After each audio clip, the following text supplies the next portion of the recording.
de tous les jours saints, c'est ce jour-ci, le jour de la résurrection. Nous nous réunissons, le cœur réjoui, parce qu'il vit. Et il a dit, parce que je vis, vous vivez aussi. Quelle belle espérance sur laquelle nous reposer ce matin. Maintenant, juste avant d'aborder le message de ce matin, courbons la tête, un petit moment encore pour prier. Dear God, we are grateful this morning to be the people that is called by thy name. Dieu bien-aimé, nous sommes reconnaissants ce matin d'être le peuple qui est appelé de ton nom. Nous sommes très heureux que nous n'ayons plus à seulement imaginer une grande résurrection à venir. En effet, c'est maintenant une réalité pour nous, comme nous lisons cela dans ta parole, et nous voyons que tu l'as promis, et ressentons dans nos âmes que Jésus vit.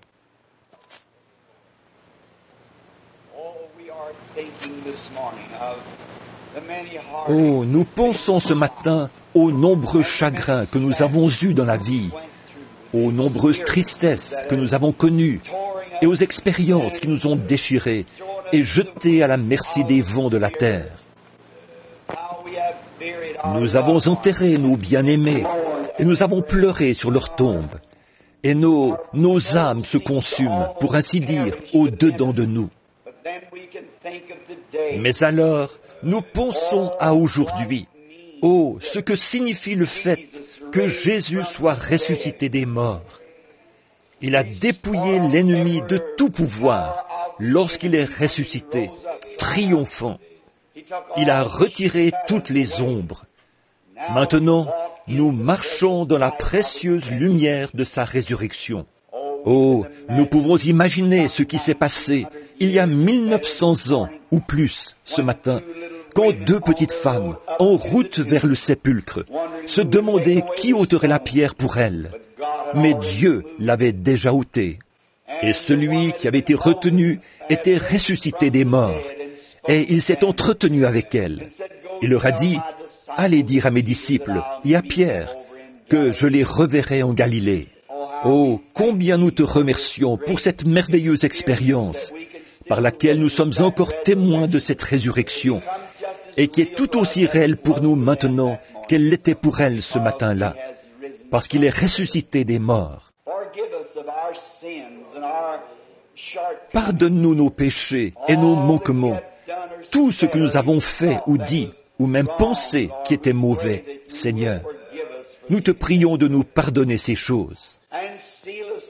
Scelle-nous profondément. Approche-toi de nous ce matin. Oh, très souvent, tu te tiens dans les ombres quand nos détresses sont profondes. Lorsque Marie s'est retournée au sépulcre ce matin-là, elle pleurait. Et elle a entendu une voix derrière elle qui disait « Pourquoi pleures-tu » Il se tenait juste derrière elle, observant ce qui se passait. Et lorsqu'il a prononcé son nom, son cœur a dû bondir de joie, parce que son Seigneur était ressuscité des morts. Oh, parle-nous ce matin, Seigneur. Donne-nous ta parole et ton esprit, et renouvelle notre assurance ce matin, alors que nous parlerons des prophètes et des différentes personnes qui ont attendu ce glorieux moment. Et nous attendons la résurrection générale dans les derniers jours, lorsque notre Seigneur reviendra. Jusqu'à ce moment-là, Seigneur, garde-nous en santé, heureux, remplis de joie, dans l'allégresse. Que nous vivions, non pas de pain seulement, mais que toute parole qui sort de la bouche de Dieu soit la source de notre subsistance. Accorde-nous cela, Père, car nous le demandons au nom de celui qui est ressuscité des morts et qui nous a donné l'assurance de notre résurrection. Amen.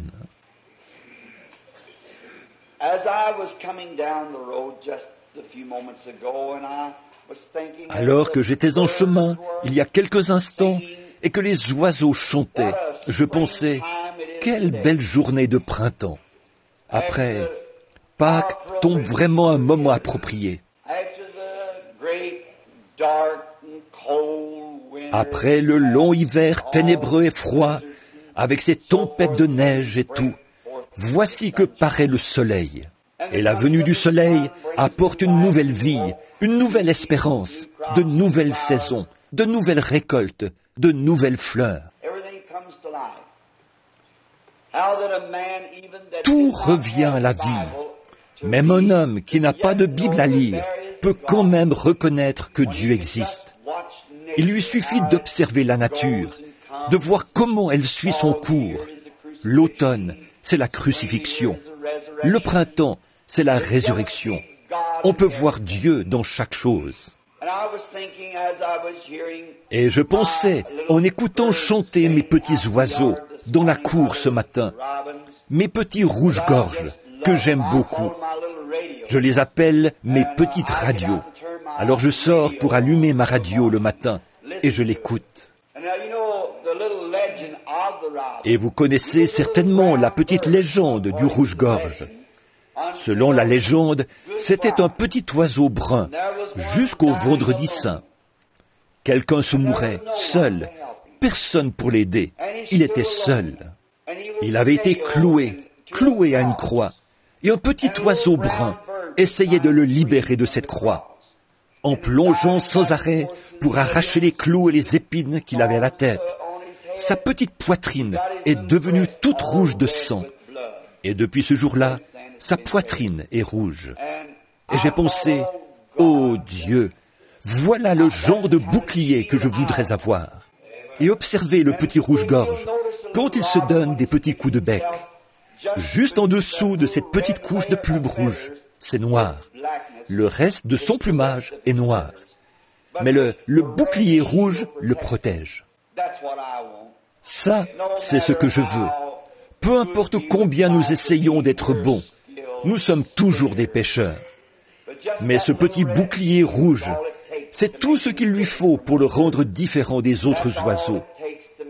Tout ce qu'il nous faut pour nous rendre différents du monde, c'est simplement ce petit bouclier rouge de sa grâce. Nous venons en ce matin de Pâques, comme chaque matin de Pâques, où nous nous faisons une joie de nous rassembler très tôt au lever du soleil. Et depuis de nombreuses années, j'ai le privilège de venir ici, au tabernacle, de baptiser les gens et de leur prêcher la résurrection du Seigneur Jésus. Et hier soir, quand j'étudiais pendant l'orage, je me suis dit, quelle parole serait appropriée demain matin pour ce service de la résurrection? Il m'est alors venu à l'esprit ce sujet, ce que vient de lire notre frère dans Job, au chapitre 19, du verset 23 au verset 27. Je sais que mon Rédempteur est vivant, a dit Job. Et j'ai choisi cela comme sujet.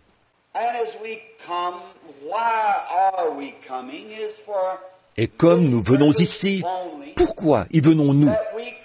C'est dans le seul but d'y trouver de nouvelles espérances.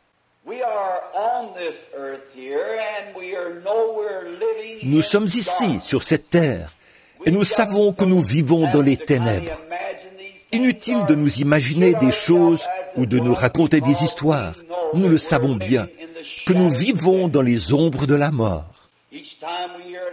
Chaque sirène d'ambulance que nous entendons, chaque cimetière auprès duquel nous passons, chaque hôpital que nous voyons, chaque cheveu gris, tout cela grave dans notre mémoire, jeunes comme vieux, la pensée que nous sommes un peuple condamné.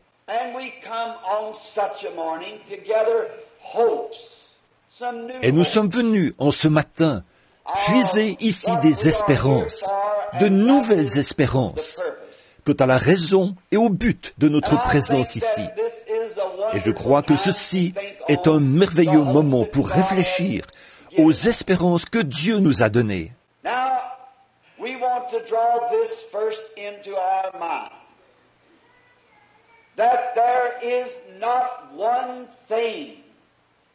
Maintenant, nous voulons premièrement que ceci soit très clair dans notre esprit. Absolument rien ne peut nous détruire tant que le dessein de celui qui nous a créés n'a pas été accompli. Absolument rien. Nous avons été créés dans un but. Cette église a été bâtie ici dans un but. Cette fondation n'a pas été creusée, ni la pierre angulaire posée, ni les blocs de béton disposés dans cet édifice, ni le toit construit et l'intérieur aménagé, simplement pour voir si cela pouvait se faire. Elle a été bâtie ici par un but, ou dans un but. Votre maison dans laquelle vous habitez ne s'est pas retrouvée là par hasard, ou parce que quelqu'un avait du temps à perdre. Votre maison a été construite dans un but, pour servir un but.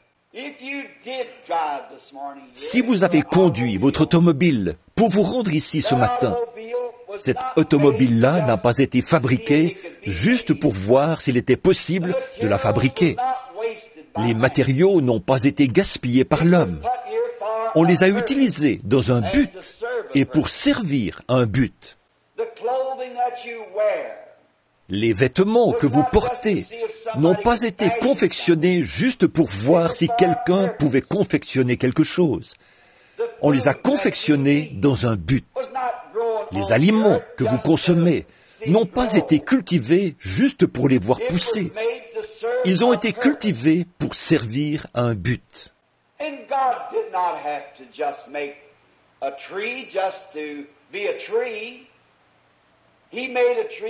Et Dieu n'a pas créé un arbre tout simplement pour qu'il y ait un arbre.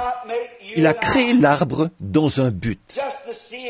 Et Dieu ne nous a pas créés, vous et moi, juste pour voir s'il pouvait le faire. Il nous a créés dans un but. Donc, nous avons tous été placés ici dans un but. Vous n'avez pas été placés ici simplement pour qu'il y ait un être humain de plus. Vous avez été placés ici parce que Dieu vous a créé dans un certain but. Vous n'avez pas été placés ici simplement pour consommer les aliments que Dieu a fait pousser. Vous n'avez pas été placés ici simplement pour vivre dans la maison que l'homme a construite ou pour porter des vêtements que quelqu'un a confectionnés. Vous avez été placés ici dans un but précis. Peu importe combien petit vous êtes, combien grand vous êtes, combien important vous êtes, ou combien insignifiant vous êtes, vous avez été placés ici pour accomplir un but. Just as my finger is here for a purpose, my nail on my finger is for a purpose. My eye and every Tout comme mon part doigt of est our là dans un body but, is to serve l'ongle a qui se purpose. trouve sur mon doigt sert un but. And Mon œil it was et toutes les not parties de put notre here corps just sont là to pour see what it servir would un look but. like when it was put here. Notre corps n'a pas été placé ici pour voir à quoi il ressemblerait, mais il a été placé ici pour accomplir son but. C'était le plan divin de Dieu de le faire ainsi. And if we were put here for a purpose, then there is nothing can destroy us until Si donc God's nous avons été purpose placés is ici fulfilled. dans un but, alors rien ne peut nous détruire, Nothing tant can que harm Dieu us n'a pas accompli son until dessein. that purpose Rien ne peut that nous God nuire, has put us tant que here ce for but, le but dans lequel Dieu nous a placés ici, n'a pas été manifesté. No matter how much trouble we have, how much Quels que soient les ennuis que nous avons, that we go quels que soient les chagrins ou les peines qui nous accablent, toutes ces choses ont leur raison d'être. Elles sont là pour une raison. We will take, for instance, Noah in the Bible. There was a flood that came on. Prenons par exemple le cas de Noé dans la Bible. Un déluge était survenu et toute la terre avait été détruite. La végétation et toutes les autres choses avaient été détruites. Tout sauf Noé et la semence qu'il avait emportée dans l'arche. God's purpose can never be defeated. There is nothing can defeat it. So how happy ought we to be today? Le dessein de Dieu ne peut jamais connaître l'échec. Rien ne peut y faire échec. Oh, comme nous devrions être heureux aujourd'hui de nous reposer sur cette glorieuse révélation de la parole du Dieu vivant. Rien de ce qui existe maintenant ou de ce qui pourrait survenir, aucune maladie, aucun chagrin, aucune mort, aucun péril, rien ne peut nous séparer du dessein du Dieu vivant.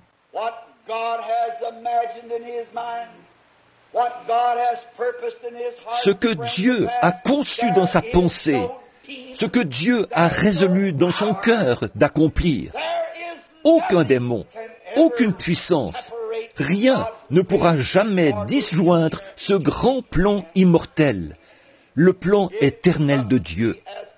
Tout doit s'accomplir comme Dieu l'a dit.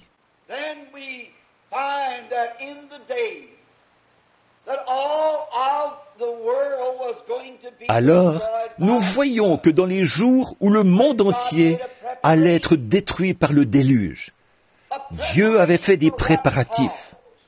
Des préparatifs dans quel but? De préserver son dessein.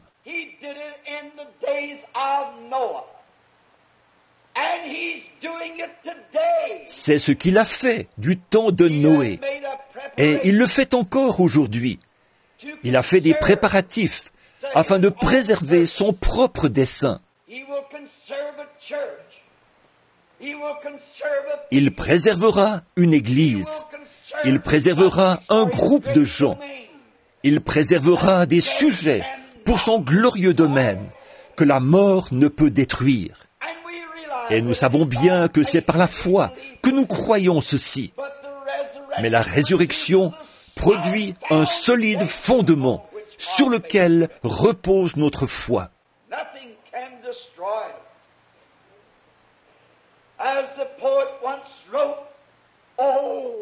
Rien ne peut détruire cela.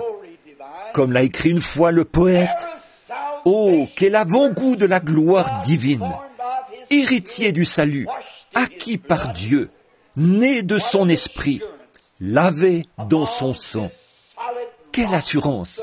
Sur ce roc solide, la résurrection de notre amoureux béni, le Seigneur Jésus. Rien ne peut détruire cela. Cela a été planté. C'est la semence de Dieu. Le but de Dieu, c'est de nous donner le Saint-Esprit béni.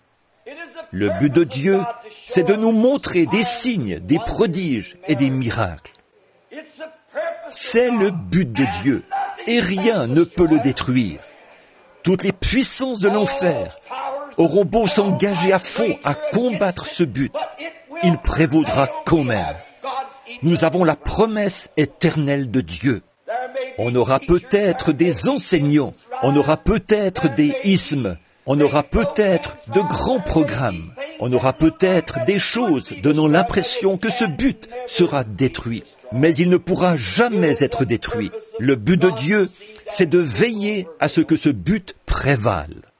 Alors, qu'il soit détruit ou non, ça ne dépend pas de moi et ça ne dépend pas de vous. Ça dépend de Dieu. Et nous pouvons nous reposer avec l'assurance que Dieu ne permettra jamais que notre héritage soit détruit. Parce que son but, c'est de nous le donner. Et nous pouvons repenser aujourd'hui à des cas de destruction où on a tenté de le détruire. Nous avons la promesse de Christ lui-même.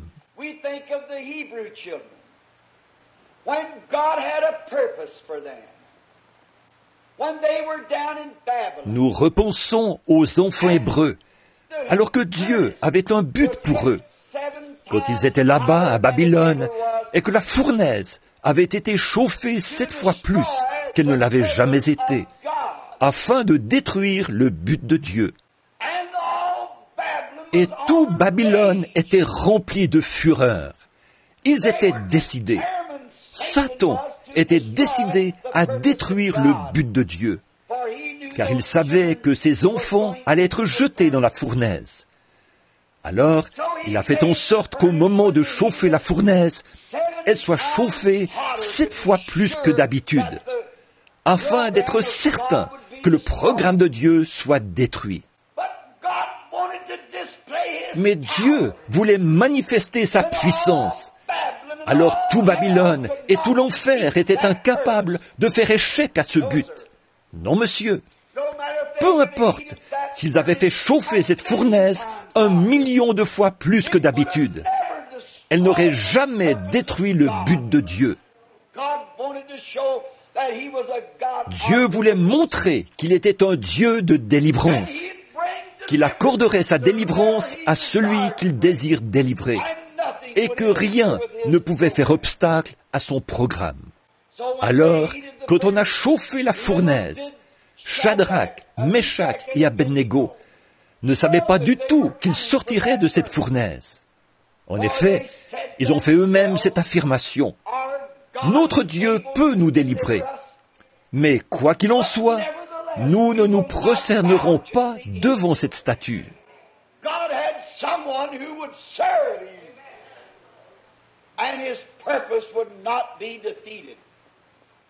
Dieu avait là quelqu'un qui le servirait.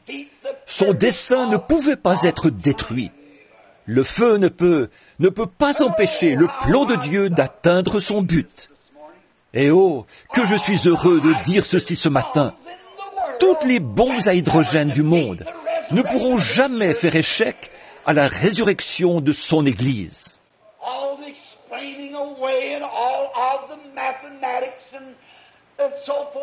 Malgré toutes les explications convaincantes, toutes les mathématiques et tout ce que ce monde intelligent s'est proposé de faire, dans le but voilé de détruire la foi des enfants de Dieu, il n'y arrivera jamais. La foi subsistera pour toujours.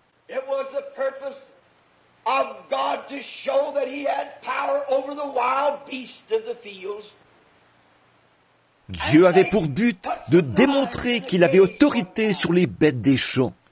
Une fois, on avait mis des lions dans une caverne. On les avait privés de nourriture. Ils étaient si affamés qu'ils auraient pu, d'un grand coup, tailler une personne en pièces. Le diable s'est dit, je vais certainement pouvoir détruire ce prophète, Daniel. Mais Daniel avait résolu en son cœur d'accomplir la volonté de Dieu. C'est Dieu qui avait fait naître ce désir dans son cœur. En effet, avant que Daniel puisse éprouver ce désir, il fallait que quelque chose ait créé ce désir en lui. Avant qu'il puisse avoir la foi, il fallait que quelque chose lui ait dit qu'il existe un Dieu qui peut délivrer. Et, oh, cela concorde vraiment bien ce matin avec la foi vivante du Dieu vivant dans son Église. Il y a quelque chose dans nos cœurs qui parle d'un pays au-delà du fleuve. Je ne peux pas mettre le doigt sur ce pays. Aucun homme ne le peut. Mais il y a quelque chose en nous qui nous dit que la tombe n'est pas son but. Tu es poussière et tu retourneras à la poussière. Cela n'a pas été dit de l'âme.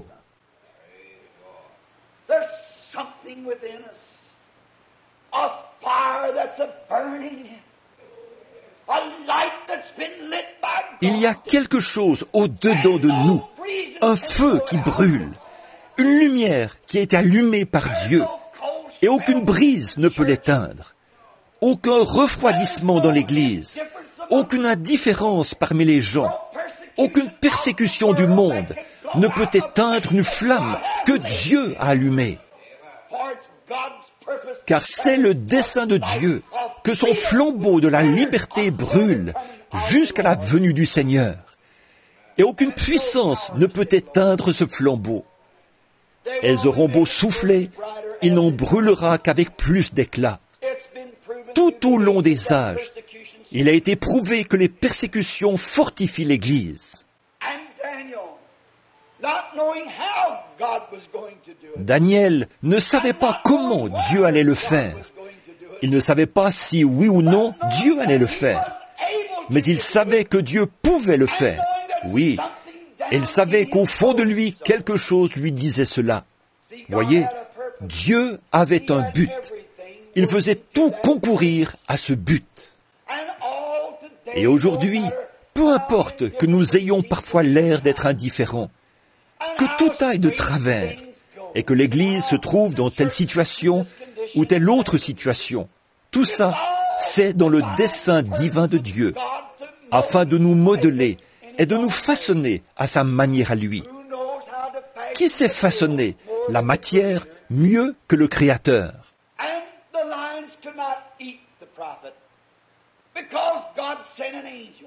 Et les lions n'ont pas pu dévorer le prophète, parce que Dieu avait envoyé un ange. Il avait dépêché un ange qui se tenait auprès de ce prophète pour le protéger. Parce que Dieu avait un but. Il voulait faire voir à ce roi prétentieux sa main puissante et son dessein.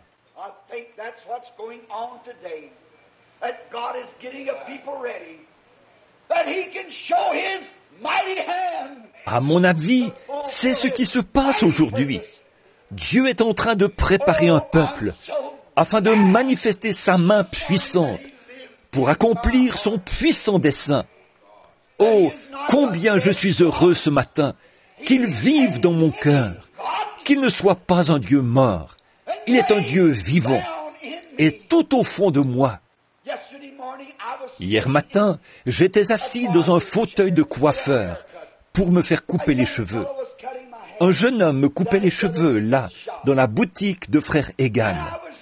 J'étais assis là, la tête baissée. Et oh, j'étais si fatigué. Mes réunions ont été très longues et je compte me retirer demain matin pour me reposer un peu, avant le début des prochaines réunions. Alors, j'étais si fatigué qu'il m'a semblé que mon cœur allait cesser de battre. Et tout à coup, j'avais l'impression d'être dans l'espace, pendant que j'étais assis là, et que j'entendais tout le monde parler.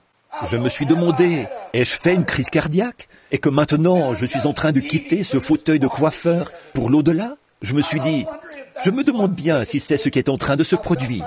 J'ai palpé mes mains, elles étaient engourdies, et j'avais l'impression que mon cœur avait cessé de battre.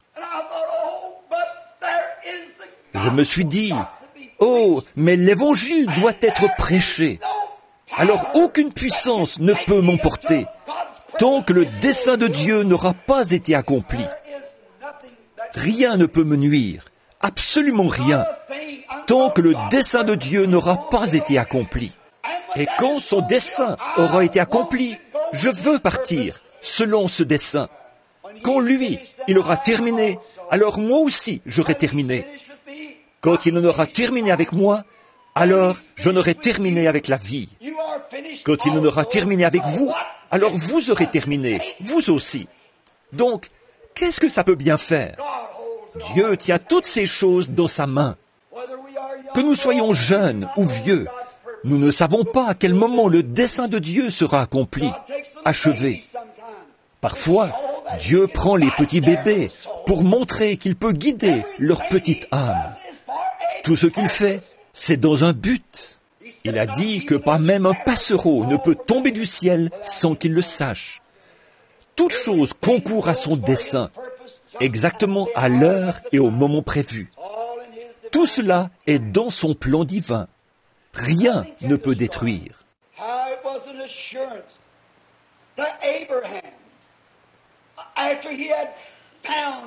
Quelle assurance c'était pour Abraham, après avoir trouvé Dieu, d'apprendre que Dieu avait un dessein. Et selon son dessein, il allait produire un fils, par Abraham et Sarah. Et c'est par ce fils, Isaac, qu'allait venir le Seigneur Jésus. Selon son dessein, il allait susciter Sarah et Abraham, faire d'eux un peuple puissant et produire ce fils. Et il a choisi les pires personnes possibles pour accomplir cela. Comme c'est étrange, Dieu agit vraiment de façon mystérieuse. Eh bien, on se serait attendu, s'il voulait faire venir un enfant au monde comme ça, à ce qu'il choisisse une femme féconde. On se serait attendu à ce qu'il choisisse un homme qui n'était pas stérile. Quant à Abraham et Sarah, Ils étaient mariés depuis de très nombreuses années and she was the et elle n'était pas féconde.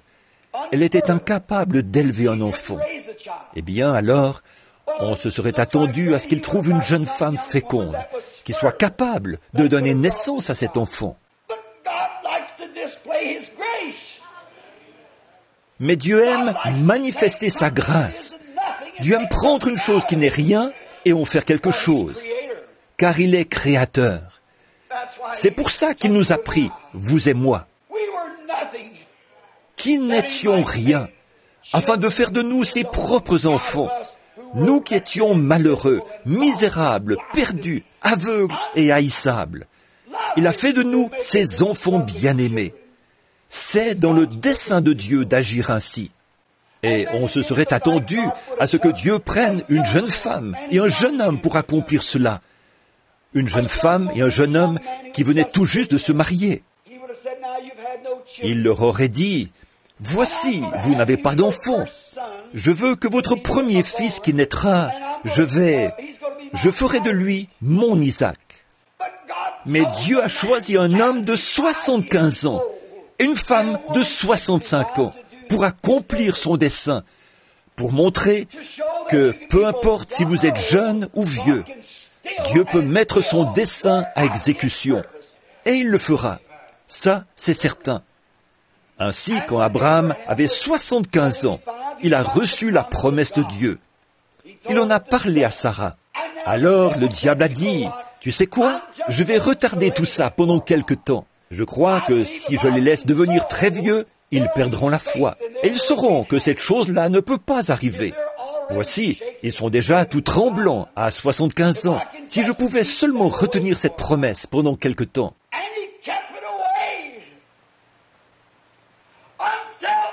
Et il a retenu cela jusqu'à ce qu'Abraham et Sarah soient très avancés en âge, qu'ils aient les cheveux gris et les épaules tombantes. Ça montre tout simplement que rien ne peut faire échec à son dessein. Pas même la mort ne peut faire échec à son dessein. Abraham était comme mort. Et ça faisait 40 ou 50 ans que le sein de Sarah était mort. Mais rien ne peut faire échec au dessein de Dieu. Son corps était usé, tout ridé. Les canaux lactaires étaient desséchés. Son cœur était si affaibli qu'il n'aurait pas pu supporter un accouchement. Mais là, Dieu nous fait savoir que son dessein ne peut pas échouer. Il a transformé Sarah. Il l'a fait redevenir une jeune femme. Il a pris un homme âgé de 100 ans et lui a redonné sa jeunesse. Peu importe à quel point ça semble irrationnel, Dieu avait fait la promesse. Abraham ne douta point par incrédulité au sujet de la promesse de Dieu. Mais il fut fortifié, donnant gloire à Dieu, car il avait conclu que lui, Dieu, était capable d'accomplir ce qu'il avait promis. Alors, que devrions-nous être ce matin? Nous sommes les enfants de sa promesse. Nous qui sommes morts en Christ, nous sommes la postérité d'Abraham. Nous sommes co-héritiers de la promesse avec lui. Alors, peu importe à quel point la maladie nous attaque, peu importe de quelle mort nous mourrons, peu importe le degré de pauvreté qui nous assaille, le dessein de Dieu ne peut pas échouer. Il nous relèvera, parce que je vis, vous vivrez aussi. Voilà notre espérance. Bon, je sais qu'aujourd'hui, c'est mon anniversaire et que je me fais vieux. Je me regarde dans le miroir et je constate que ce jeune garçon qui avait construit ce tabernacle n'est plus si jeune que ça. Il se transforme en homme âgé, aux épaules tombantes, à la barbe grisonnante, en train de perdre ses cheveux. Mais rien ne peut faire échec au dessein de Dieu. Rien. Aussi, je me repose avec assurance sur la promesse. Parce que je vis, vous vivrez aussi. Je dis comme Job autrefois, je sais que mon Rédempteur est vivant. Et au dernier jour, il se tiendra sur la terre. C'est un but que Dieu a. Il faut que j'accomplisse ce but. Ma vie entière doit être amenée à son but et à son programme. Il en est ainsi pour chacun de nous. Dieu a un but pour lequel le vieil Abraham a pu persévérer, comme voyant celui qui est invisible, parce que c'était le dessein de Dieu. Il savait que Dieu lui avait fait cette promesse. Alors, peu importe combien tout semblait contraire, Dieu avait fait cette promesse-là à Abraham. Donc Dieu a accompli sa promesse. Il l'a accompli pour Abraham. Il l'a accompli pour tous ses enfants. Et il tiendra sa promesse. C'était le cas de Moïse. Il avait été instruit dans toute la sagesse des Égyptiens. Mais il savait que Dieu avait un but à accomplir dans sa vie. C'était le cas de Jochébed, sa mère, qui avait pris son bébé chéri, le plus beau de tous les bébés du monde, à cette époque-là, un doux petit enfant. Elle l'a mis dans une arche, elle l'a poussé sur les eaux du Nil, où les crocodiles étaient devenus gras à force de manger de jeunes enfants hébreux, car on leur donnait pour nourriture des enfants hébreux. Et elle a pris son bébé, elle l'a poussé là, en plein dans les mâchoires de la mort. Tout en sachant ceci, le dessein de Dieu ne peut pas échouer. Dieu d'Abraham, prends soin de mon enfant et fais-lui accomplir le but pour lequel tu l'as suscité. Il n'y avait pas assez d'eau dans le Nil pour le noyer. Il n'y avait pas assez de crocodiles dans le monde pour le dévorer. Il était l'élu de Dieu. Et de même qu'il était l'élu de Dieu pour ce but-là, nous sommes les élus de Dieu aujourd'hui. Nous qui croyons à la résurrection du Seigneur Jésus. Et il n'existe pas de bombe, il n'existe pas d'enfer, il n'existe rien d'autre qui puisse détruire le dessein de Dieu. Nous aurons part à la résurrection. Il le faut. C'est une promesse que nous avons reçue de Dieu, le dessein de Dieu. Et Moïse, un homme d'âge mûr de 40 ans, qui avait été instruit dans des écoles. Mais parfois, Dieu utilise des voies détournées pour accomplir ses desseins, ce qu'il a promis.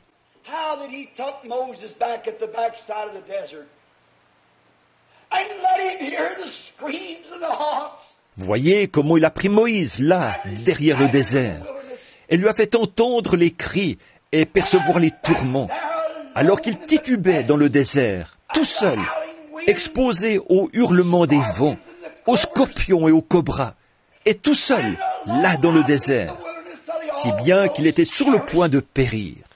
Il n'y a rien qui puisse faire échouer le dessein de Dieu. Dieu avait suscité Moïse, et Moïse devait faire ce que Dieu lui avait ordonné de faire, car le dessein de Dieu ne peut pas échouer.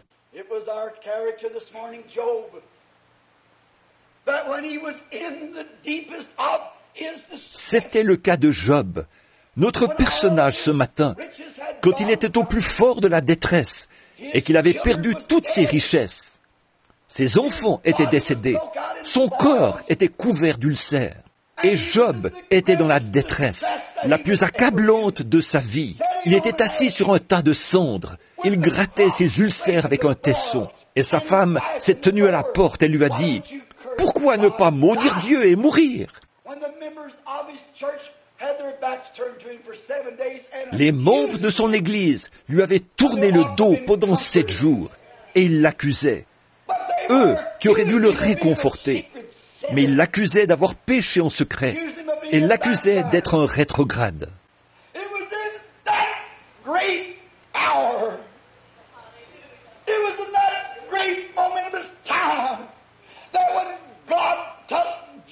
C'est dans cette heure cruciale, c'est dans ce moment crucial, c'est à ce moment-là que Dieu a amené Job sur les sables sacrés.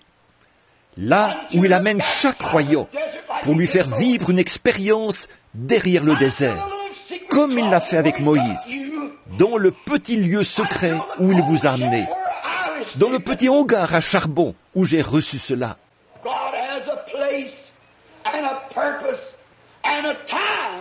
Dieu a un lieu, un dessein et un temps. Et quand il a plongé Job dans cette situation, il l'a amené sur les sables sacrés, car il était sur le point de lui révéler quelque chose, une chose qui ne le quitterait jamais. Oh, for those sacred sands. He has to take every real child there. Oh, ces sables sacrés! Il se doit d'amener chaque véritable enfant à ce point-là. Il vous amène à ces endroits où aucun démon ne peut s'aventurer. Aucun enseignant ne peut démontrer le contraire par ses explications. Là-bas, sur ces sables, il vous donne quelque chose, une expérience que vous n'oublierez jamais aussi longtemps que les âges se dérouleront. Peu importe combien athées pourraient devenir votre mère, votre papa, votre époux, votre épouse, vos collaborateurs, chaque véritable croyant fait l'expérience de cet endroit où Dieu l'a rencontré. Il n'y a aucune exception. Chaque croyant vit cela. Every person that's born to the kingdom of God knows that spot, that minute, that hour. Toute personne qui est née dans le royaume de Dieu connaît cet endroit, cette minute, cette heure où Dieu l'a saisi. Et sur ces sables sacrés, dans la présence du buisson ardent, il a fait quelque chose à ce croyant qu'aucune intelligence du monde ne peut détruire. Sur ce roc, je bâtirai mon église, et les portes du séjour des morts ne la détruiront pas.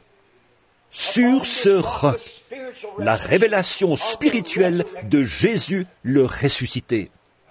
Sur ce roc, Job était dans la détresse. Il avait tout perdu. Sa femme s'était retournée contre lui et l'accusait. Et tous ses amis croyants s'étaient retournés contre lui parce qu'ils n'avaient que la théologie. Et tous les autres s'étaient retournés contre lui. Mais Dieu a dit, « Approche-toi, Job. Je vais te donner quelque chose, mon garçon. Je vais placer en toi quelque chose que tous les démons de l'enfer ne pourront t'enlever en t'ébranlant. Et même si tous les enseignants du monde t'accusent d'une façon ou de l'autre, cette chose ne bougera jamais. »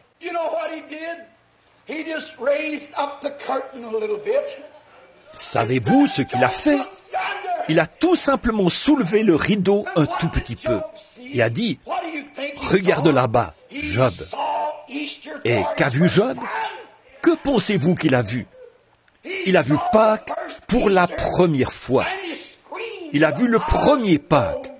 Il s'est écrié, « Je sais que mon Rédempteur est vivant. » Oh, quel endroit béni où se trouver! Chaque homme qui est choisi de Dieu, chaque femme et chaque enfant arrive à cet endroit, sur ces sables sacrés, où Dieu soulève le rideau. Et là, vous le voyez dans la puissance de sa résurrection. Vous savez qu'il est vivant. Et comme Job, nous pouvons nous écrier, « Je sais que mon Rédempteur est vivant et que dans les derniers jours, il se tiendra sur la terre. Même si les vers de ma peau détruisent ce corps, de cette même chair, je verrai Dieu. » Cette toute première vision de Pâques a fait pousser un cri au prophète. Les tonnerres ont grondé et il y a eu des éclairs. Pour la première fois, il a vu Pâques. À quel moment l'a-t-il vu? Ce n'est pas quand il portait des tenues très soignées, pas quand ses cheveux étaient peignés, peut-être avec grand soin, pas quand il jouissait d'une excellente santé, mais c'est quand il était dans la détresse, quand il était en proie à la détresse, presque à l'heure de sa mort. C'est à ce moment-là qu'il a vu Pâques. C'est là qu'il a vu la première résurrection. Oh, c'est pareil pour vous et moi.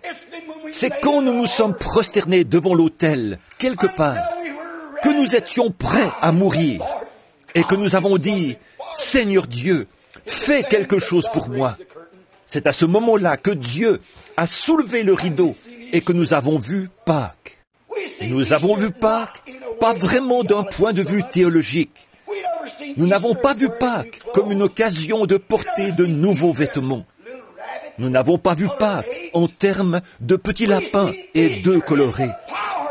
Nous avons vu Pâques de la puissance de la résurrection du Seigneur Jésus-Christ. Le vrai Pâques, c'était cela. Et quand il s'est écrié, Dieu lui a répondu avec du feu. David, quand il avait été rejeté et qu'il était en exil, David, après qu'il avait péché et commis cet horrible crime, David, quand il était désemparé et que son fils, la joie de son cœur, avait été pris, David, ce prophète et ce roi, s'est écrié en voyant qu'il se faisait vieux et qu'il devait retourner à la poussière de la terre.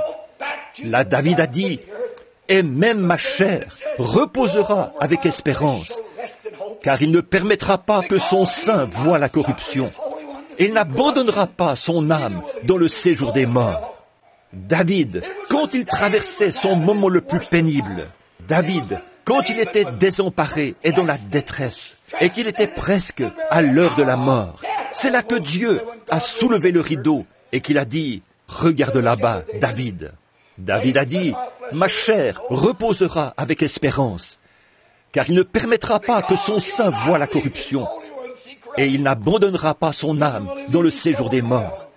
Ainsi ma chair reposera avec espérance. » Oh, mes amis, c'est à cette heure-là, c'est à ce moment-là, c'est à ces heures cruciales de crucifixion que nous voyons la résurrection. C'est à ce moment-là que Dieu aime manifester sa grâce. C'est à ce moment-là que Dieu aime rassurer ses enfants. L'heure la plus sombre que ce monde ait jamais connue, c'était le vendredi saint. Toutes les espérances, à ce moment-là, tout ce qui avait été écrit, les gens avaient pour seule espérance ce qui avait été mis par écrit. Ils avaient pour seule espérance les déclarations d'un certain philosophe. Et là, sur le calvaire, se mourait le prince de la vie. C'était l'heure la plus sombre que le monde ait jamais connue. Mais Pâques a produit l'heure la plus radieuse que le monde ait jamais connue. Car toutes les superstitions, tous les doutes et toutes les craintes ont été éliminées quand Dieu l'a ressuscité. Pourquoi était-elle sombre? Qu'est-ce qui la rend sombre? Poursuivons ce que je disais tout à l'heure au sujet des oiseaux, au sujet des fleurs. Pourquoi donc le lys de Pâques fleurit-il à Pâques? Pourquoi les oiseaux chantent-ils au printemps? Pourquoi les plantes fleurissent-elles? C'est parce que l'été s'annonce. Qu'est-ce qui fait ça? Février, c'est à peu près le pire mois que nous avons eu. L'hiver se prolonge, se prolonge, se prolonge, se prolonge, jusqu'à ce qu'il donne son dernier coup. Puis il se retire pour céder la place à la vie. La mort a donné son dernier coup. Elle doit se retirer pour faire place à la vie. Pourquoi fait-il sombre avant le jour? Avant le jour, il fait plus sombre que jamais. Les scientifiques nous disent que c'est la lumière qui fait pression, qui entre en scène et qui descend. Le soleil se lève, enveloppe le monde. Sa lumière fait pression sur les ténèbres. Elles donnent leur dernier coup. Elles ne peuvent plus résister. Les ténèbres ne peuvent pas du tout résister à la lumière. Elles ne le peuvent pas. La lumière est 10 millions de fois plus puissante que les ténèbres. Alors il est impossible pour la lumière et les ténèbres de cohabiter. Et quand la lumière commence à se lever, les ténèbres se rassemblent et deviennent denses. La lumière les comprime. C'est pareil à laisser tomber de l'encre dans une bassine remplie de décolorants. Elle disparaît tout simplement. La noirceur de l'encre disparaît quand elle tombe dans le décolorant. Cette encre devient, elle aussi, du décolorant. Oh, c'est ainsi qu'est le péché. Quand il tombe dans le sang du Sauveur, il disparaît tout simplement. Il n'existe plus. Ce n'est pas étonnant qu'il ait dit, c'est dans la mer de l'oubli, la bassine du décolorant de Dieu, où il est pour toujours impossible de retrouver ce péché. Il a été dissous. Il n'existe plus. Il en est de même pour le péché. Une fois que vous avez vu la véritable résurrection et le prix qui a été payé pour cette résurrection, les ténèbres se condensent parce qu'elles doivent bientôt disparaître. Et aussitôt qu'apparaît la lumière, les ténèbres disparaissent. Où vont-elles? Qu'est-il arrivé à cette nuit ténébreuse qui, il y a quelques heures, enveloppait ce tabernacle? Elle ne peut simplement plus exister maintenant. Le soleil brille. Où est-elle allée? En quel lieu s'est-elle élevée ou est-elle descendue? Elle a tout simplement disparu. La raison pour laquelle il faisait noir, c'est parce qu'il n'y avait pas de lumière. Et la raison pour laquelle l'homme vivait sans espérance, c'est parce qu'il n'y avait pas eu de résurrection. Mais Pâques a produit la résurrection. Maintenant, les ténèbres ont disparu. Tout est lumière. Oui, nous marcherons dans cette lumière, là où la miséricorde étincelle. Brille autour de nous, le jour et la nuit. Jésus, la lumière du monde. La nuit se poursuit. Transposons ceci maintenant sur le plan national. C'est l'heure la plus sombre que ce monde ait jamais connue. Même la nature tremble. À un moment donné, cette terre tout entière pourrait être réduite en poudre. Qu'arriverait-il de par cette réaction de l'hydrogène ou de l'oxygène, de certaines de ces bombes puissantes, la réaction atomique? Chaque arbre, chaque herbe, tout, chaque branche, chaque butte, chaque personne, tout serait mis en pièces et redeviendrait des acides. Voyez-vous ce que c'est? Le monde entier tremble. Les bombes sont prêtes. Tout semble fixé dans le temps. Et si les ténèbres ont un temps qui leur a été fixé, à combien plus forte raison la lumière a-t-elle un temps qui lui a été fixé? Qu'est-ce qui fait que ce soit si ténébreux en ce moment? Qu'est-ce qui cause de telles choses? Les églises n'ont plus de communion entre elles. Nous nous disputons. Oh, quoi donc? Je suis méthodiste, je suis presbytérien, je suis pentecôtiste, je suis de l'Église de Dieu, je suis des assemblées. Oh, mes enfants, ne voyez-vous pas? Si c'était là notre seul point d'appui, nous serions les gens les plus malheureux du monde. Je suis si heureux que dans un petit lieu sacré, un petit lieu, ici, sur l'avenue Oyo, un soir, dans un hangar à charbon, Dieu ait soulevé le rideau. C'est là que pour moi, méthodiste, baptiste, presbytérien, pentecôtiste, tout cela a cessé d'exister, car j'ai vu Pâques. J'ai vu Jésus, mon Sauveur. J'ai vu qu'il est la résurrection et la vie. Celui qui croit en moi, vivra, quand même il serait mort. Quiconque vit et croit en moi ne mourra jamais. Je vois qu'il est le seul roi et seul souverain, la seule chose qui puisse m'aider, le seul donateur de la vie éternelle, le seul qui puisse guérir ma maladie, qui puisse ôter mes maladies, qui puisse me ressusciter dans les derniers jours. Il m'a simplement laissé regarder de l'autre côté du rideau, et je l'ai vu, lui, la résurrection. Alors, je me suis joint à Job. Je sais que mon Rédempteur est vivant. Et après que méthodistes, baptistes, presbytériens, pentecôtistes auront cessé d'exister, mon Rédempteur, lui, continuera toujours à vivre.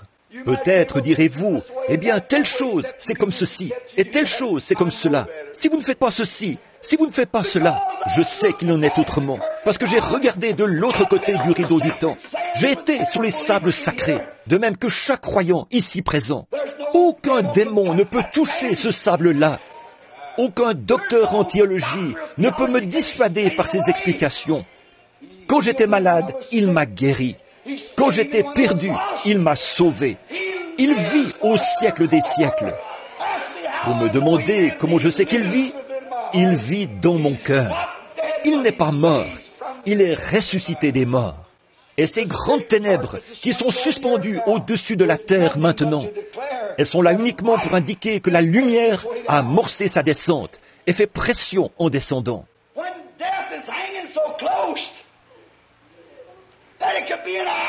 La mort est si proche que cela pourrait se produire dans une heure. Le monde pourrait connaître sa fin dans une heure. Qu'est-ce qui fait que la mort soit si proche? C'est la vie qui approche, la résurrection. Pâques pour tous les enfants de Dieu. Elle est tout près, elle fait pression.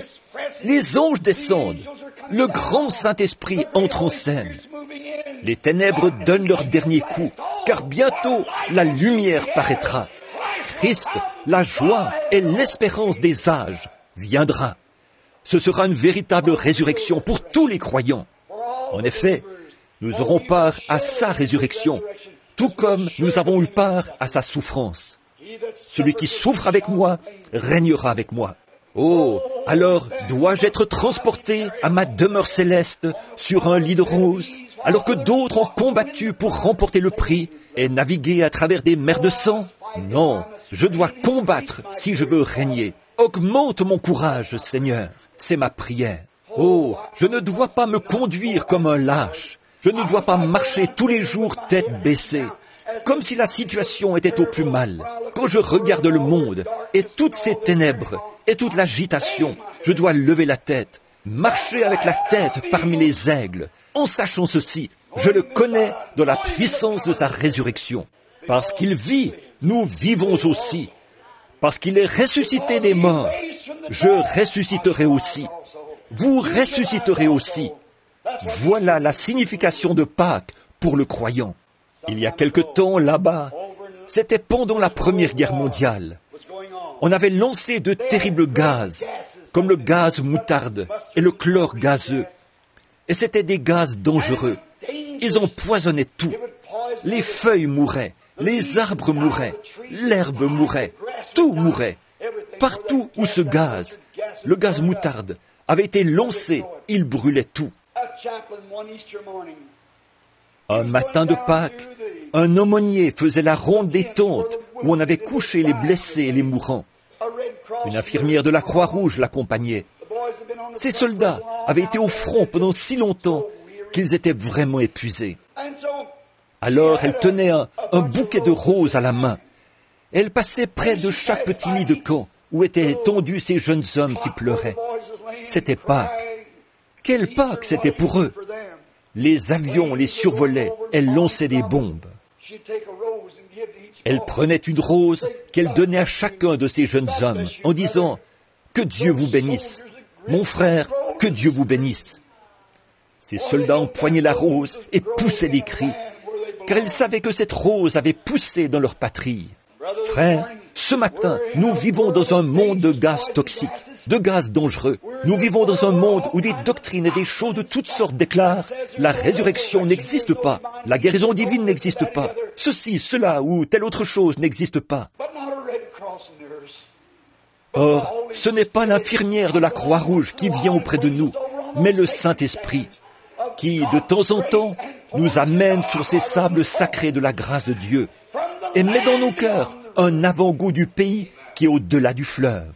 Il a dit, ami prédicateur, il a dit, je me suis tenu là et j'ai pleuré jusqu'à ce que, j'ai tant pleuré que j'ai dit, un des soldats se rendait à moto à la ligne du front. C'était de l'autre côté de l'Alsace-Lorraine. Et il m'a dit qu'il y allait pour faire un genre de mission de reconnaissance.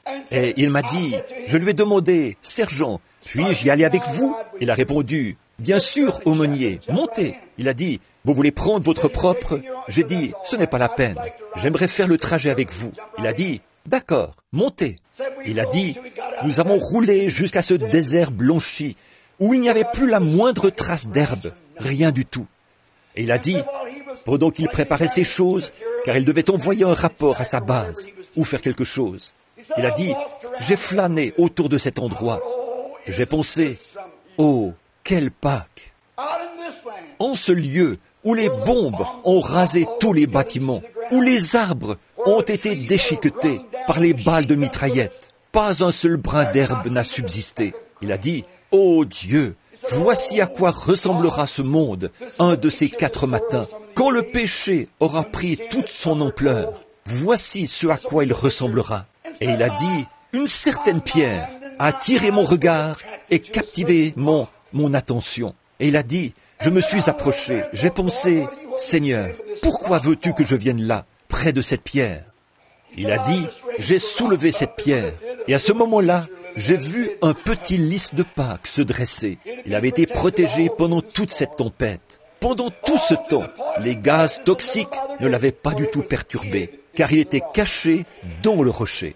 Je sais que mon Rédempteur est vivant. Oh Dieu, peu importe ce que le monde dit, cache-moi dans le rocher des âges, Seigneur. Quand les tempêtes seront passées, permets que je puisse de nouveau lever la tête vers la vie. Parce qu'il vit, nous vivons aussi. Que peut dire le croyant qui a été sur ces sables et qui a été témoin de ces choses? Je sais que mon Rédempteur est vivant. L'Église, le monde, là, on va à l'Église ce matin. Beaucoup y vont pour exhiber leur manteau neuf. D'autres pour exhiber leur chapeau neuf. On ne reverra plus ces gens jusqu'à Pâques prochain. Ils y vont pour faire étalage du monde et de la vanité. Beaucoup de gens vont à l'église comme couverture pour leurs péchés, pour faire partie d'une certaine grande organisation et dire « Je suis un tel, je suis membre de ceci ». Ça, c'est tout ce qu'ils savent. Ça, c'est tout ce qu'ils ont cru. Mais, oh, nous, ce matin, par la grâce de Dieu, nous nous sommes tenus à cet endroit où Moïse s'est tenu. Nous nous sommes tenus à cet endroit où Job s'est tenu. Nous nous sommes tenus à cet endroit où David s'est tenu. Et nous crions de toutes nos forces. Je sais que mon Rédempteur est vivant et que dans les derniers jours, il se tiendra sur cette terre. Même si les vers de ma peau détruisent ce corps, de ma chair, je verrai Dieu. Je le verrai moi-même. Mes yeux le verront et non ceux d'un autre. Nous n'avons rien apporté dans le monde. Tout n'y est que vanité et orgueil. Il est évident que nous n'en pouvons rien emporter. L'Éternel a donné et l'Éternel a ôté. Que le nom de l'Éternel soit béni. Il savait une chose, mon Rédempteur est vivant. Non pas, il vivra, il est vivant.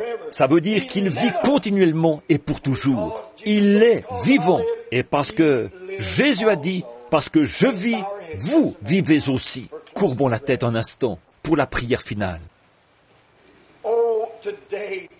Oh, aujourd'hui, mon pauvre ami décrépit, si vous n'êtes jamais arrivé à cet endroit-là, oh, vous dites, frère Branham, je suis venu bien des fois ici au tabernacle. C'est merveilleux, j'apprécie cela. Oh, je suis allé à d'autres églises. J'ai écouté prêcher de très bons ministres. C'est merveilleux. Je lis ma Bible. Ça aussi, c'est très bien. Mais êtes-vous déjà arrivé à cet endroit où il a soulevé le rideau, ce lieu sacré, où une expérience a touché votre cœur?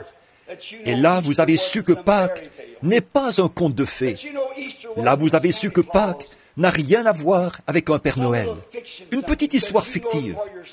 Là où vous savez vous-même qu'il est vivant et que, parce qu'il vit, vous vivez aussi.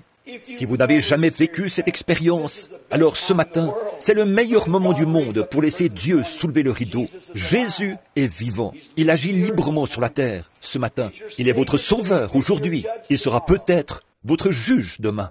Mais n'avez-vous jamais eu cette expérience? Sinon, voulez-vous lever la main pour dire « Ô Dieu, sois miséricordieux envers moi. À partir de maintenant, je croirai. » Celle qui a levé la main là, au fond. Que Dieu vous bénisse, monsieur. Vous qui êtes là-bas, quelqu'un d'autre, levez la main. Maintenant, tous ceux qui sont ici et qui n'ont jamais vécu cette expérience, voulez-vous lever la main pour dire « Ô Dieu, ce matin, à ta propre manière divine, je ne t'impose pas la façon dont tu vas me faire vivre cette expérience, et je ne te l'indique pas non plus, Seigneur, mais à ta propre manière divine, Seigneur, veux-tu m'amener à cet endroit où quelque chose se produira dans mon cœur? J'ai eu des hauts et des bas. J'ai été en dedans et en dehors. On dirait que je n'arrive pas à me stabiliser. Mais fais que ce jour de Pâques soit un vrai Pâques pour moi. Seigneur, amène-moi à cet endroit-là, derrière le désert. Et là-bas, façonne maintenant mon cœur. Donne-moi de me tenir sur ces sables sacrés, où aucun démon, ni rien d'autre, ni personne ne pourra me dissuader. Je saurai que c'est réel. Laisse-moi regarder de l'autre côté du rideau du temps pour envisager l'avenir. C'est pour cela que je suis venu ici ce matin, Seigneur, pour trouver cela. J'ai écouté le prédicateur essayer de l'expliquer. Je veux que tu me le révèles. Voulez-vous lever la main? Que Dieu vous bénisse, madame. Que Dieu vous bénisse. Et vous, le jeune homme qui est là-bas au fond, que Dieu soit avec vous. À ma gauche ici, dans l'allée de gauche. à ma gauche. Est-ce que quelqu'un voudrait dire, « Oh Dieu, sois miséricordieux envers moi en ce moment. Que Dieu vous bénisse. » Vous qui êtes ici, dans l'autre allée, oui, levez la main, dites, « Oh Dieu, sois miséricordieux envers moi. » Que Dieu vous bénisse, jeune dame. J'ai le mal du pays. Je suis fatigué. Et c'est Jésus que je veux voir. J'aimerais entendre des cloches du Havre, le doux carillonnement. Mon sentier s'éclairerait. Toutes les craintes se dissiperaient. Seigneur, laisse-moi regarder de l'autre côté du rideau du temps. Laisse-moi regarder juste un peu et voir Jésus dans sa résurrection. Y aurait-il quelqu'un d'autre maintenant, avant que nous terminions par la prière? Soyez sincères, levez la main. Frère Branham, je n'ai jamais pu témoigner du baptême du Saint-Esprit. C'est de cela que je parle. Le seul moyen pour vous de devenir héritier de la promesse, c'est par le baptême du Saint-Esprit. Vous le savez bien. Ça, c'est votre naissance. Ça, c'est votre sable sacré. Que Dieu vous bénisse, madame. Que Dieu te bénisse, fiston, là-bas au fond. Que Dieu vous bénisse, monsieur. Que Dieu vous bénisse, madame. Que Dieu vous bénisse, vous qui êtes à l'arrière. C'est ça. Que Dieu vous bénisse, monsieur. Que Dieu vous bénisse, jeune homme.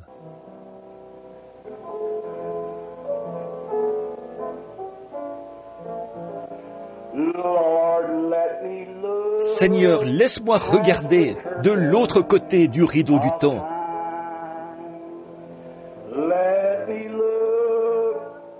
Laisse-moi regarder de l'autre côté du rideau du chagrin et de la crainte.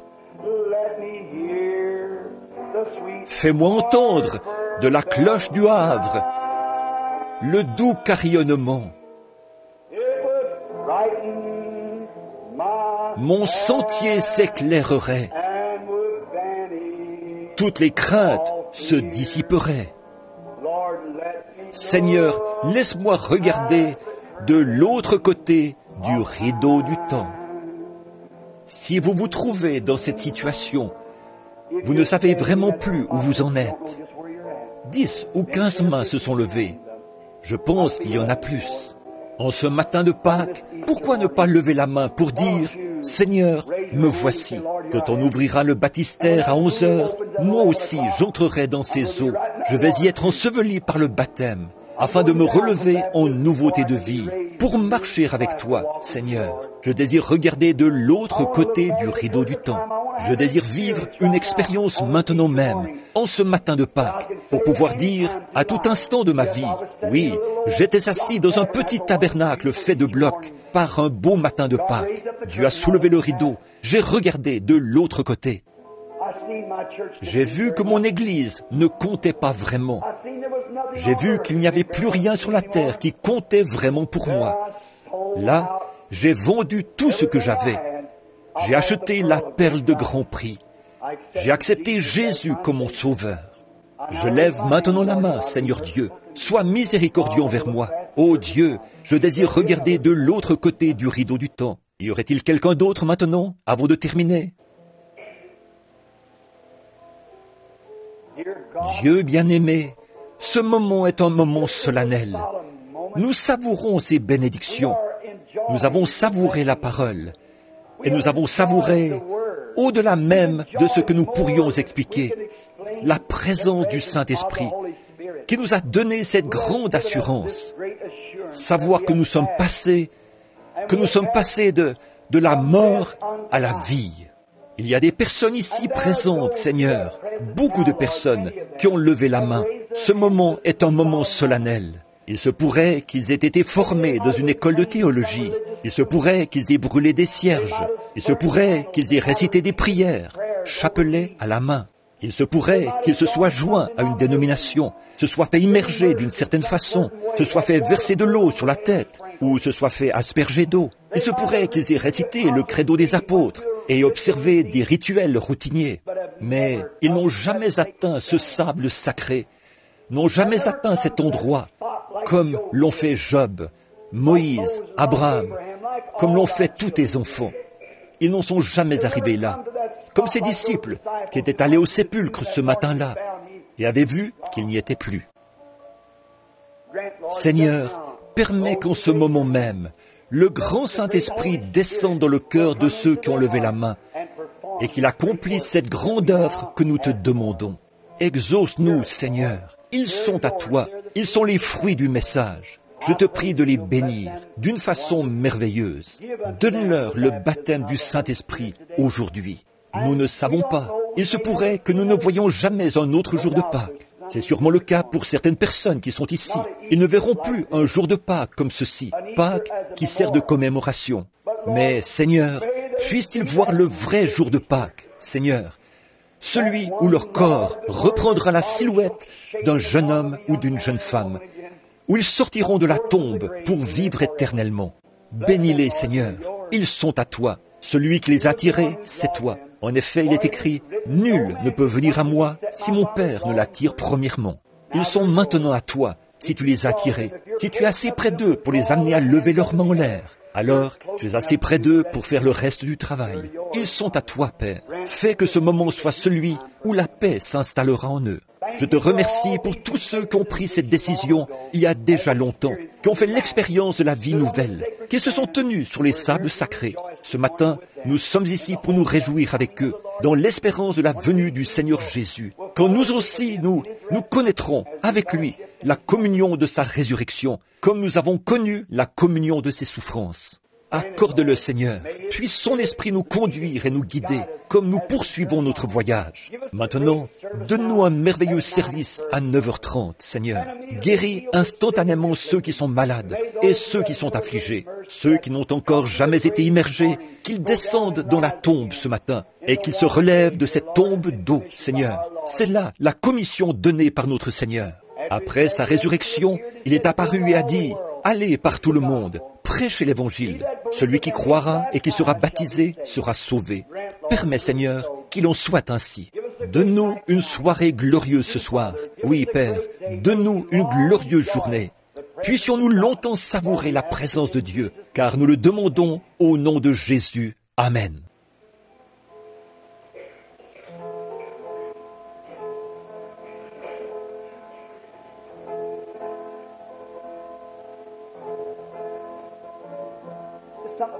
Il y a quelque chose dans ce vieux cantique qui éveille quelque chose en moi. Quand les ténèbres s'enfuient, qu'est-ce qui arrive? La lumière. Chantons ensemble ce cantique pour la gloire de Dieu. Tous en chœur maintenant. Oh oui, nous marcherons dans la lumière. Là où la miséricorde étincelle. Brille autour de nous le jour et la nuit. Jésus, la lumière du monde. Lorsqu'il est ressuscité le matin de Pâques, il a dissipé toutes les ténèbres. Elles se sont envolées. Il est maintenant la lumière. Je suis la résurrection et la lumière. La résurrection est la vie. La résurrection est ce qui est à venir. Il est tout en tous. Vous l'aimez, n'est-ce pas? Combien l'aime? Levez la main bien haut. C'est très bien. Serrez la main de la personne qui est assise près de vous, pendant que nous chantons de nouveau. Nous, à votre droite, à votre gauche, derrière vous, devant vous. Belle lumière.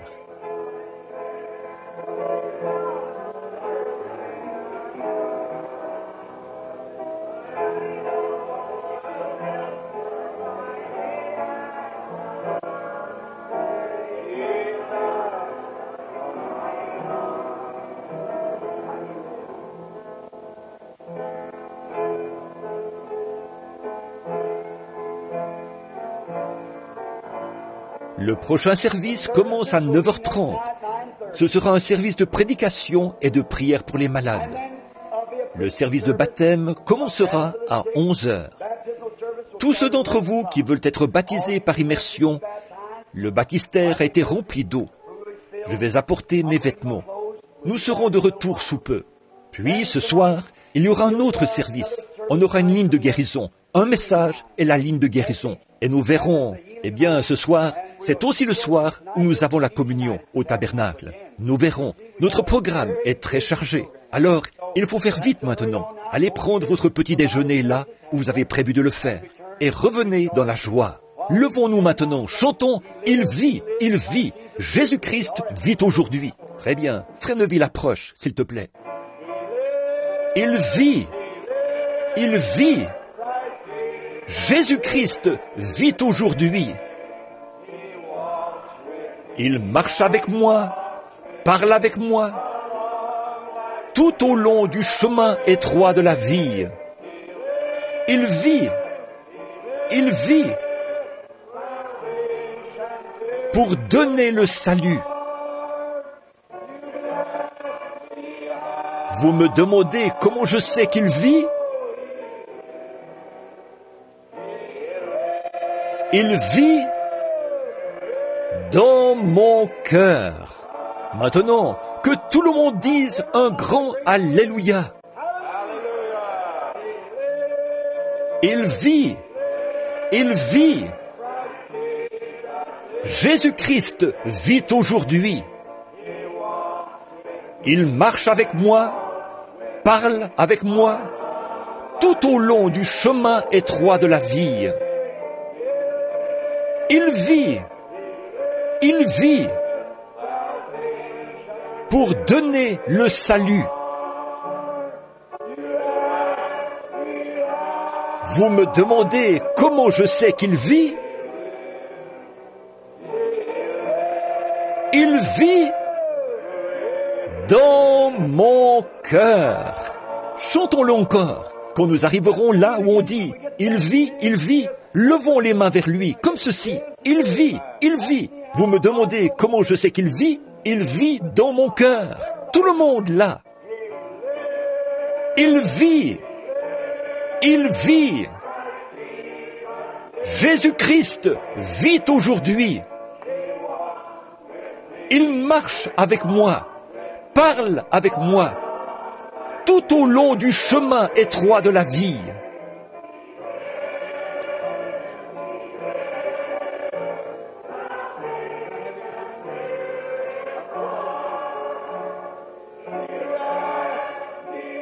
Vous me demandez comment je sais qu'il vit. Bon, maintenant, il vit dans mon cœur.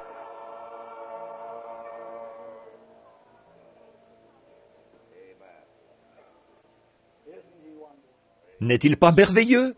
C'est maintenant le moment solennel et sacré où nous allons nous séparer pour aller déjeuner dans nos maisons et revenir dans la joie. Pendant que nous courbons la tête, je vais demander à notre bien-aimé frère Faust du Canada, qui se trouve ici, s'il veut bien terminer par la prière. Frère Faust, s'il vous plaît.